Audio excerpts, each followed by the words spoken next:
பீர்க்கங்காயை எப்போவுமே பொரியலாக தானே செஞ்சு சாப்பிட்றோம். இன்றைக்கி கொஞ்சம் டிஃப்ரெண்ட்டாக குழம்பா வச்சிடலான்னு சொல்லிட்டு ட்ரை பண்ணேன். டேஸ்ட்டு ரொம்ப நல்லா இருந்தது. எப்படி செய்கிறதுன்னு பார்த்துடலாம் வாங்க. ஒரு பேனில் எண்ணெய் போட்டுக்கலாம். எண்ணெய் கொஞ்சம் சூடானதும் நார்மலாக நம்ம தாளிச்சிடலாம். கடுகு, கடலைப்பருப்பு, சோம்பு, சீரகம், வரமிளகாய், கருவேப்பிலை எல்லாம் நல்லா வதங்கினதும் 2 பெரிய வெங்காயம் ஸ்லைஸாக கட் பண்ணி சேர்த்துருக்கேன். வெங்காயம் ஓரளவுக்கு நல்லா வதங்கினதும் தக்காளி சேர்த்துக்கலாம். தக்காளி வந்து நான் 2 தக்காளி ஸ்லைஸாக கட் பண்ணி சேர்த்துருக்கேன். லைட்டாக உப்பு போட்டு ஒரு 5 நிமிஷம் லோ ஃப்ளேமில் வச்சோம் அப்படின்னா தக்காளி நல்லா பூ போல் வெந்துடும்.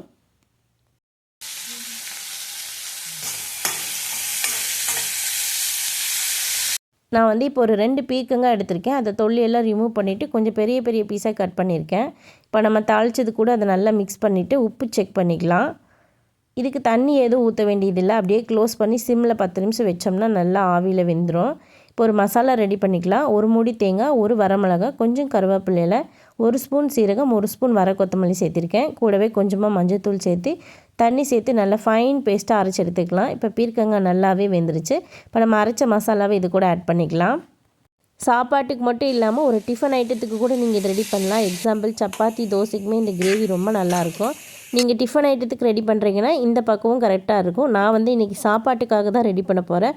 ஸோ இன்னுமே கொஞ்சம் தண்ணி ஊற்றி உப்பு செக் பண்ணி ஒரு 10 நிமிஷம் மூடி வச்சோம் அப்படின்னா அதோட பச்சை ஸ்மெல்லாம் போய் நல்ல மணமாக சூப்பராக நம்ம பீர்க்கங்காய் குழம்பு ரெடி. கண்டிப்பாக நீங்களும் உங்கள் வீட்டில் ட்ரை பண்ணி பாருங்கள்.